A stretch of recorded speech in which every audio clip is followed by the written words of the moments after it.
Is the big PS5 update we've been waiting for finally happening? Sony is finally opening the doors to crossplay on the PS5. I know performance modes have been lacking lately, but Ghostwire Tokyo might be getting too many of them. And did Xbox just outsell PS5? Well, we're gonna find out in today's episode of PlayStation News. So ever since it kind of became a thing thanks to Fortnite, crossplay on PlayStation has been a complicated issue. There were a bunch of emails that leaked out last year thanks to that whole lawsuit between Apple and Epic, where we saw Epic literally telling Sony, we really want to do crossplay in Fortnite so people can play across different platforms. We will make you look like the heroes here. We will say Sony came to us and asked if we would do crossplay in Fortnite, and they're the ones who opened the doors to all of this. They were even offering up money to make it happen, and Sony just looked them dead in the face and said hell no. Now obviously they changed their tune over time and allowed crossplay in certain games, but they were charging people a crossplay tax to activate crossplay on the PlayStation ecosystem. And that was coming out around the same time where we heard they were mistreating indie developers, but it seems like they've finally started turning things around, because over the past couple months we've heard from indie developers that they've been great to work with, and now thanks to Tiny Tina's Wonderlands, we know that there's going to be full crossplay support in that game. The CEO of Gearbox, Randy Pitchford, tweeted out, Tiny Tina's Wonderlands will ship on March 25th with crossplay for all platforms at launch, including PlayStation. Incredible work from the engineers at Gearbox Software, with thanks to our partners at 2K Games and first parties, including Sony, for working together on this. There are two references to Sony in that tweet, and it's kind of funny because, you know, Sony had this bad reputation about crossplay, so I think it's kind of cool that he's being like, no, Sony was instrumental in making this happen. They're not the bad guys that they once were. Everyone should be excited to have crossplay in this game. And that's kind of cool, because even though the PlayStation audience is probably going to be the biggest in this game, it's hard to complain about having more people to play with, right? The more people you're able to play with, the more easy it's going to be to find a game or people to play with you when you're not playing at peak times. It's not always the perfect feature it's made out to be. Dead by Daylight is a great example of a game I used to play all the time, and matchmaking times were like 10 to 12 seconds on PC, and then they added in crossplay and it basically tripled them to like 5 or 10 minutes. So it doesn't always work out great, but in most cases it works just fine. So I'm glad that more games are getting crossplay, and a game like Wonderlands getting it just makes a whole lot of sense because it's a co-op shooter and you want to have the most people playing it together as possible. Obviously this game's having a rocky start on PlayStation because they made the DLC that inspired it a free standalone game on PlayStation Plus, and people were upset because they felt like that was taking the place of an actual game since it's just standalone DLC. But this looks a lot better than that DLC, and honestly it's a pretty cool idea, so maybe I'll check it out once I'm through Elden Ring and all these other games I'm playing. Like Ghostwire Tokyo is about to come out. I'm really into that game. Speaking of Ghostwire Tokyo, that game's launch is quickly approaching. Obviously it's not getting a ton of marketing from Sony because I think they're just done marketing Microsoft's games, and I can't fault them there. It's not really a great situation for them where they bought exclusivity on Deathloop and Ghostwire Tokyo, and then Microsoft bought Bethesda, so Sony was literally sitting there forced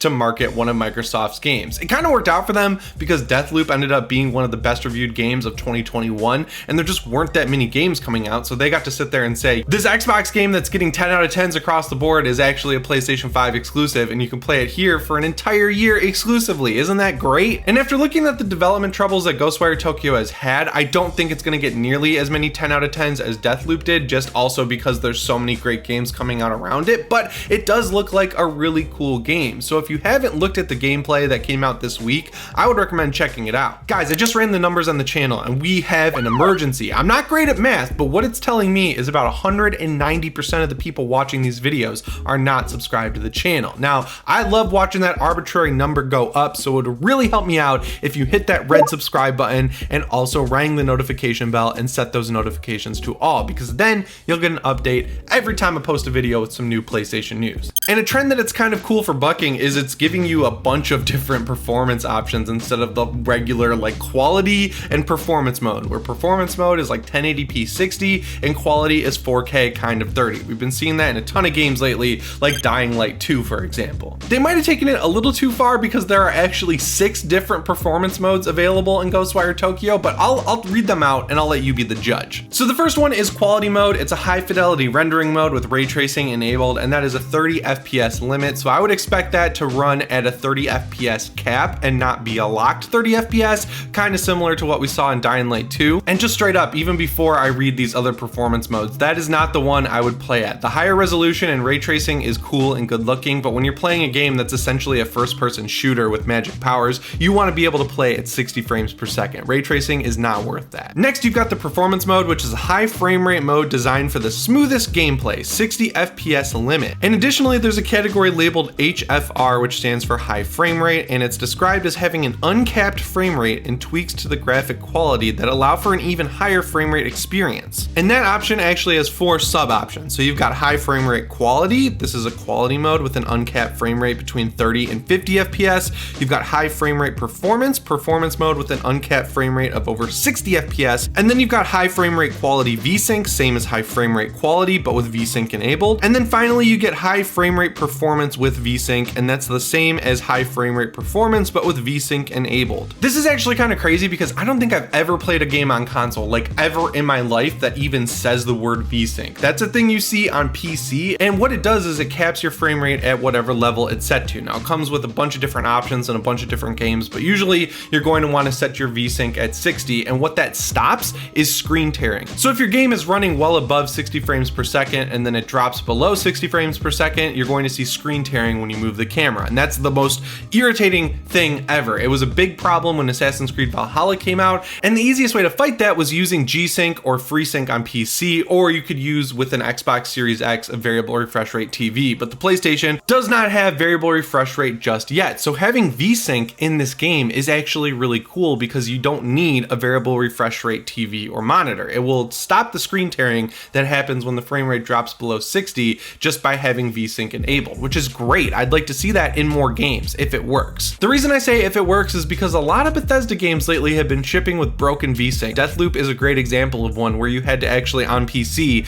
go into the NVIDIA control panel and use that program's VSync to activate VSync in Deathloop because the VSync that it shipped with didn't do anything. Either way, this is a good inclusion, and even though they have these 4 extra options, I would probably just go with the performance mode or the performance mode with VSync, because the one that runs at over 60 frames per second is probably going to be capped at a kind of low resolution out of the gate, and just like with the quality mode where it's not worth that trade-off of playing 30 FPS to get ray tracing and 4K resolution, it kind of goes the other way where super low resolutions aren't worth the trade-off of getting 60 FPS. You got to find that sweet spot in the middle, and dropping a few frames down to like 55, you're probably not going to notice that in most cases. It's just frustrating that the PS5 doesn't have variable refresh rate, because that's exactly what it needs to stop screen tearing. The war over who can sell the most consoles this generation is the craziest it's probably ever been, except for like back in the day when there was more than 2 consoles available. It kind of feels like it did when I was a kid though, because on the PlayStation side, you've got 2 versions of the same console. You've got the disc-based PS5 for $500, and you have the discless PS5 for $400. But other than that disc drive and the fact that one can only play digital games, they are identical across the board. Sony's obviously taking a pretty big loss on that disc drive-less model because there's no way a disc drive costs $100. Those things are like $2 each. So for $500 on the Xbox side, you get an Xbox Series X, and for around $350, but I've seen it drop as low as like $270, you can get an Xbox Series S. Now the difference between those 2 consoles is a lot bigger than the difference between the 2 PS5s. So on the Series S, it's trying to reach 1440p games, and we've seen a lot of next-gen games so far that don't run at 60 frames per second on the device. Save stuff like Doom Eternal, which is like the easiest game to run ever, period. It's just like incredibly well optimized. It also doesn't have the disk drive, and the SSD in it is honestly closer to the PS5's because it's only 500 gigabytes, but it's even less when you consider how much space the Xbox OS is taking up. So if you do want to save some money, the Xbox Series S is probably a good option until you consider that you've got to buy a $200 memory expansion card that you plug into the back. But this is all a preface to a news story that's going around that the Xbox Series S and X outsold the PlayStation 5 last month in February, which is wild because we've been hearing other rumors for months now that the PlayStation 5 is outselling the Xbox 2-1. But if you look at those news stories, they are specifically talking about the Xbox Series X. So when you take the fact that the demand for a PlayStation 5 is absolutely insane, like either option you have for that device, people are going to buy the first one they see. You cannot walk into a store and get one. Whereas with the Xbox, you can get a Series X fairly reliably, and you can get a Series S pretty much any day of the week. You can just walk into Target right now and buy an Xbox Series S. So the fact fact that games like Elden Ring are coming out, people really want to play them on a next-gen console, that makes this like Xbox Series S, which is so much cheaper than all of its competition, look so much more enticing to people. So it kind of makes sense to me why someone would probably splurge on one of those while they wait for a PS5 to become available. This actually happened a couple times last year as well, and you can kind of track it, and it lines up with low PS5 availability because they just can't make these things fast enough to get them on the shelves and into people's hands. And also you got to consider that scalping is a big problem still with the PlayStation 5. They're still going for around $650, $700 on StockX, which makes them super hard to get. And again, you can just walk into any store right now and pick up an Xbox Series S. And the reason I think people are doing that is because on top of Elden Ring, which I just mentioned, we're getting next-gen games now releasing pretty regularly. Dying Light 2 is another next-gen game that just came out, and it's on Xbox Series S. People want to play that game. They've been waiting 7 years for it, and when you're looking at the landscape right now and saying, shoot, it's extremely hard to get a PS5, but I can get a next-gen console for $270 on eBay right now, that's when you're going to start considering buying it. Because spending $270 now on that console and then buying a PS5 when it's available in a year or two, or maybe even a PS5 Slim 2 or 3 years down the line when that's more readily available, that's honestly not a terrible mindset, and I kind of can't fault people for taking it, because playing games is super fun, and watching all of these games come out and pass you by kind of sucks. But the flip side to that argument is if you hold out and don't buy an Xbox Series S and just wait for a PS5 to become available,